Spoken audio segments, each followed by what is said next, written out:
Xin chào. 응원 có?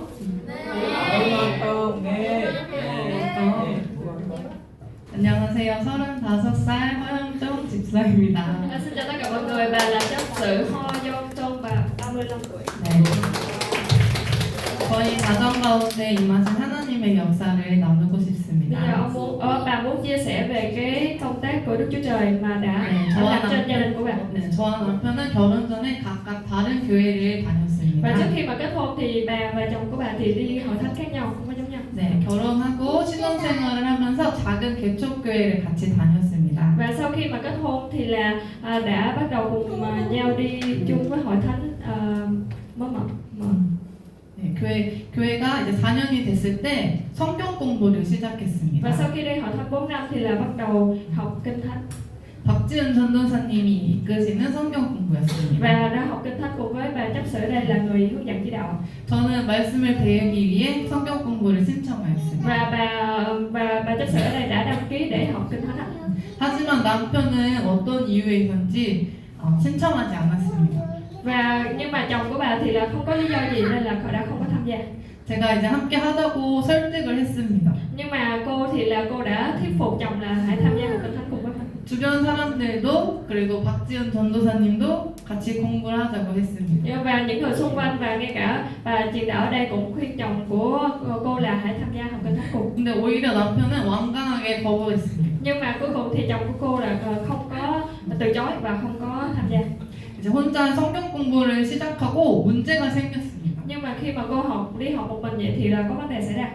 매일 제가 1시간씩 성경 공부를 했습니다. Và mỗi ngày thì cô đều học kinh thánh 1 tiếng. 그런데 시간이 없어지자 집안일을 하나도 하지 못했습니다. Và bởi vì là không có thời gian nên là cái việc ở nhà thì là cũng không có làm việc nhà. 남편이 불만이 생겼습니다. Lúc đó thì là chồng thì cảm thấy bất mãn. 살면서 가장 큰 부부싸움을 하였습니다. Và lúc đó thì là trong gia đình, đời sống gia đình vợ chồng thì đã xảy ra cái cuộc tranh cãi rất là lớn. 새벽 3시까지 대화로 풀었습니다. Và đã nói chuyện cùng với nhau tới 3 giờ sáng.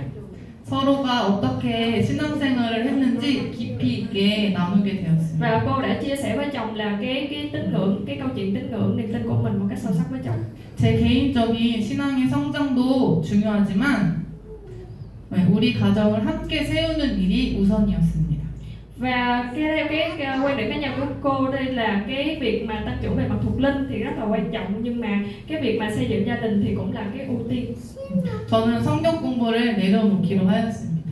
Và cô cũng đã đồng ý với chồng là cái việc mà xây dựng gia đình thì là đặt là cái ưu tiên, nên là cô đã bỏ cái quyết định đi học kinh thánh. 가정은 두 사람이 하나를 이룬 것입니다. Và gia đình đó là hai người trở thành một. 내 중심적으로만 행동해서는 안 됩니다. Và cái việc mà cô làm một mình như vậy thì là không được. 내가 좋다고 남편에게도 좋은 것이 아니었습니다. Nhưng mà cái việc mà cô học kinh thánh là cái điều cô thích, nhưng mà chồng cô không thích. 남편의 속도에 함께 맞춰야 했습니다. Nên là cô đã phải điều chỉnh cho mình cùng với tốc độ, có cái bằng với chồng mình đó. 그러다가 우연히 저와 남편이 저희 교회 담임 목사님을 만났습니다. Và cuối cùng là cô và chồng của cô đã gặp một sư quản nhiệm. 왜 제가 성경 공부를 그만두었는지 궁금해했습니다. Và một sư quản nhiệm đã tò mò là tại sao cô lại ngừng cái việc mà học kinh thánh. 저희 가정의 이야기를 들으셨고 Và một sư quản nhiệm đã nghe về câu chuyện của gia đình cô. 성경 공부가 왜 중요하고 꼭 해야 하는지 이유를 설명해 주셨습니다. Và một sư quản nhiệm đã giải thích cho vợ chồng cô biết là lý do tại sao mình nhất định phải học kinh thánh, và điều học kinh thánh là quan trọng. 남편은 목사님 말씀을 듣자마자 순종했습니다. Và sau khi mà chồng của cô nghe lời của một sư quản nhiệm nói thì là đã vâng phục ạ. 저는 남편과 함께 다시 성경 공부에 참여하게 Và cuối 됐어요. cùng là cô và chồng cô đã cùng tham gia vào việc học kinh thánh. 제가 중심이 되려고 했던 마음을 내려놓자 하나님이 저희 가정 가운데 일하셨습니다. Và sau khi cô đã bỏ ra cái trọng tâm là chính mình và bắt đầu làm công việc của Chúa, và Đức Chúa Trời bắt đầu hành động.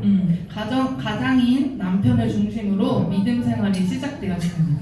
Và người chồng, đời sống đức tin của người chồng thì bắt đầu 말씀 안에서 저희 가정이 하나가 되었습니다. Và trong lời của Chúa thì là hai vợ chồng trở nên một. 성경 공부에서 마태복음을 통해 예수님의 생애를 공부하였습니다. Và thông qua kinh thánh phúc âm, trong kinh thánh thì là học về đời sống 저와 남편은 về Chúa Giêsu, về cuộc đời của Chúa Giêsu. 인격적으로 하나님을 깊이 알아가기 시작했습니다. Và cô và chồng cô bắt đầu là hiểu biết một cách sâu sắc về Đức Chúa Trời, về mang tính con người. 그러다 저희 성경 공부에 한 부부가 반장과 회계를 담당하고 있었는데요. Và bắt đầu là trong vợ chồng một vợ chồng trong việc học kinh thánh thì đã trở nên là tham. 네, 도중에 자녀가 và vợ chồng là cô đã trở thành người lớp trưởng, làm những người mà chịu trách nhiệm trong cái việc lớp trưởng với lại là thủ ủy. 자녀가 생기면 그만두게 되었습니다. Và sau khi mà có con thì là hai người đã ngừng cái công việc đó. 그 자리를 저와 남편이 도맡아 섬기게 되었습니다. Và 토마타 là gì? 대신해서.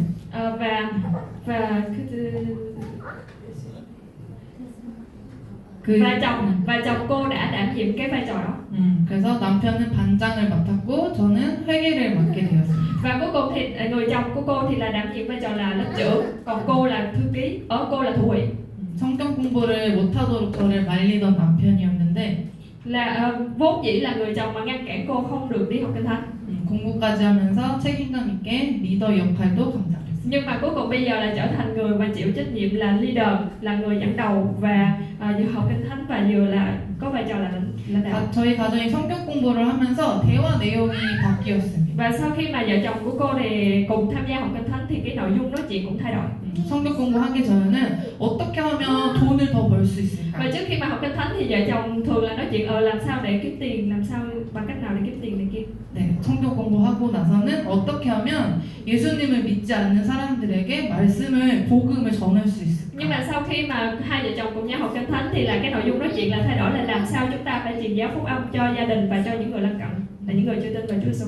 이전에는 세상 가치관을 쫓아서 열심히 살았습니다. Và ngày xưa thì là sống theo cái giá trị quan về mặt cái thế gian. 안락하고 좋은 집에 사는 것이 행복한 것이라고 생각했습니다. Và suy nghĩ là mình sống xây dựng gia đình sao là hạnh phúc và theo cái những niềm vui của thế gian. 돈을 많이 벌기 위해 열심히 살았습니다. Và hai vợ chồng ngày xưa là rất cố gắng để kiếm tiền. 하지만 말씀을 통해 예수님의 삶을 깊이 알게 되었습니다. Nhưng mà sau khi thông qua lời của Chúa thì đã biết rõ về cái đời sống của Chúa Giêsu.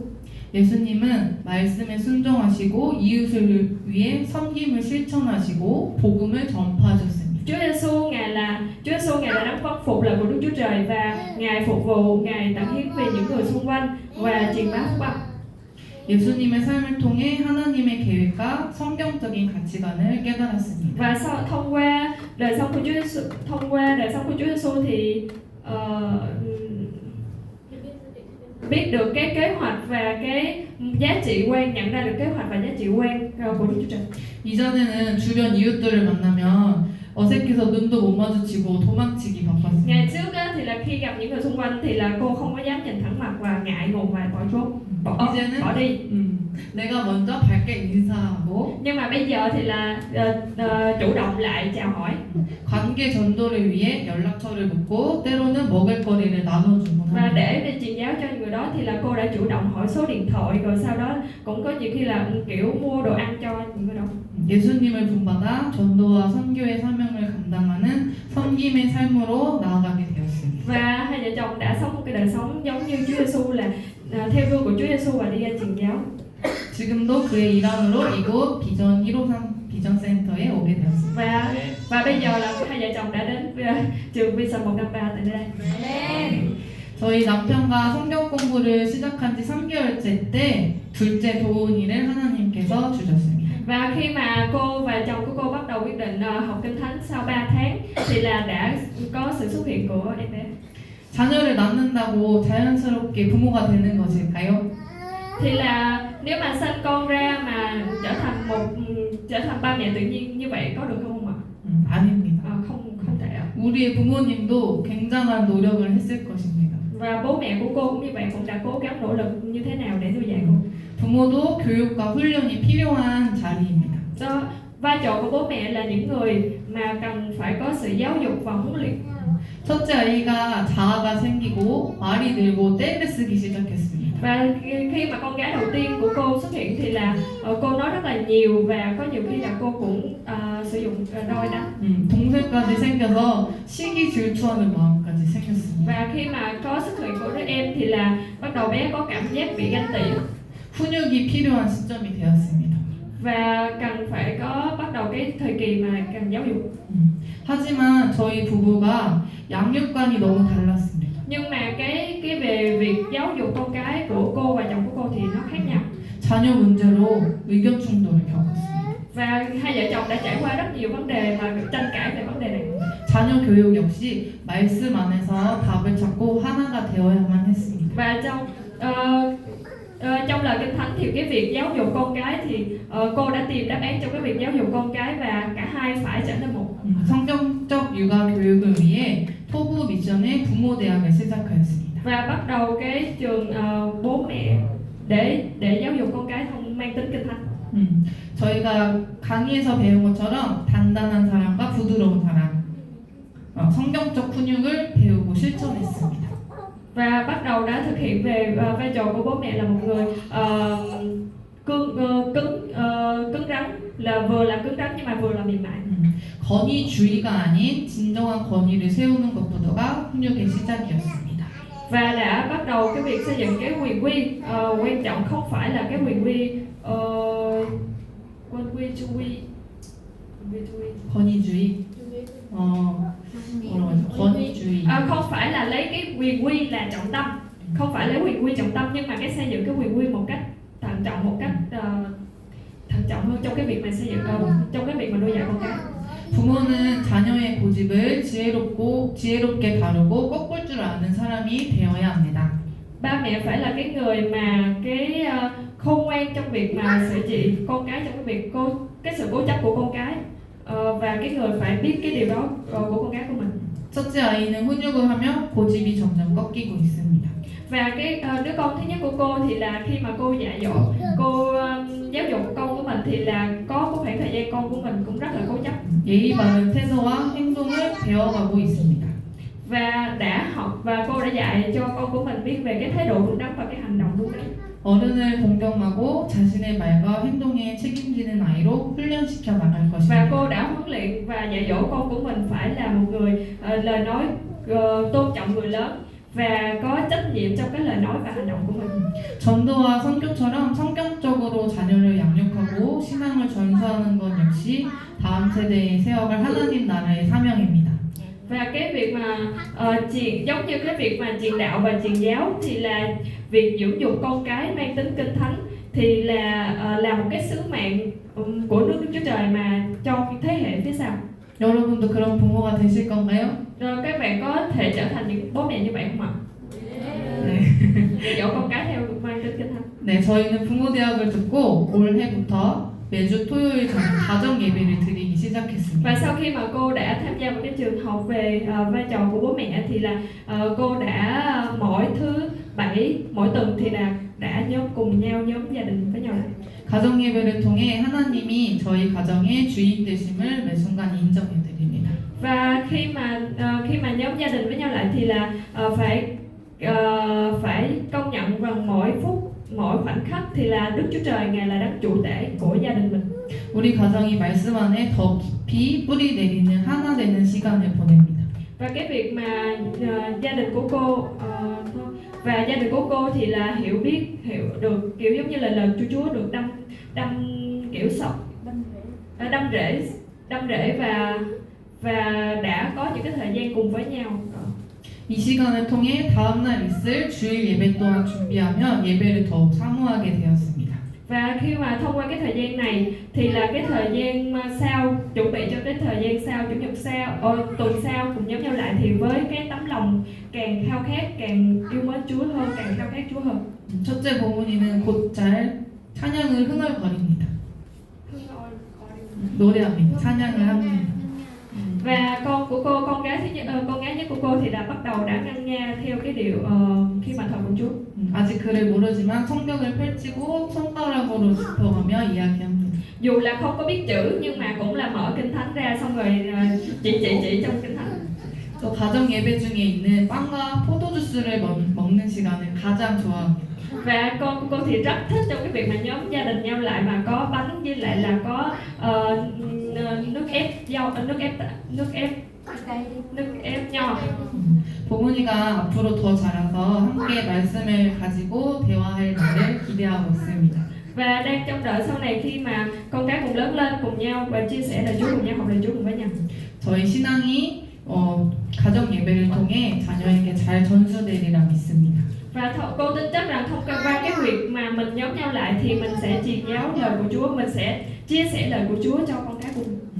저희가 마태복음 공부를 1년 6개월이라는 시간 동안 공부했습니다. Và cô đã học kinh thánh trong Matthew đã được 1 năm 6 tháng. 이게 끝났지만 다시 시작입니다. Tuy là đã kết thúc cái phần học đó rồi nhưng mà bây giờ chỉ là mới bắt đầu thôi. 66권의 성경 중에 하나를 마쳤습니다. 앞으로 65권이 기다리고 있습니다. Và sau này cô đang trông đợi cái việc mà học 66 quyển sách trong kinh thánh. 말씀 속에 임하시는 하나님의 역사와 변화는 정말 놀랍습니다. Và cô rất là bất ngờ với sự mà cái việc làm và sự thay đổi của Chúa. 앞으로도 하나님과 함께하는 참된 기쁨의 여정을 걸어가고 싶습니다. Và cô muốn sau này cô sẽ bước đi trong cái kế hoạch tốt lành của Chúa và đồng đi cùng với Chúa. 단순히 교회에 다니는 것에 머무는 것이 아니라 나와 우리 가정 그리고 이웃과 온 열방까지 선한 영향력이 미칠 수 있기를 원합니다. Và cô không chỉ là muốn mình chỉ là đi hội thánh và chỉ dừng lại cái việc mình đi hội thánh vậy thôi như vậy thôi, nhưng mà cũng muốn là ảnh hưởng tốt, ảnh hưởng phúc âm của Chúa cho những người xung quanh và cho tất cả mọi nơi trên thế giới. 아멘. 우리 모두가 참된 신앙인의 삶으로 말씀을 꼭 붙들며 살기를 간절히 원합니다. Và mong muốn là chúng ta phải bám chặt lời Chúa và bám chặt lấy đức tin thật nơi Chúa. 저희 이야기를 끝까지 들어주셔서 감사합니다. Cảm ơn mọi người đã lắng nghe bài Chúa.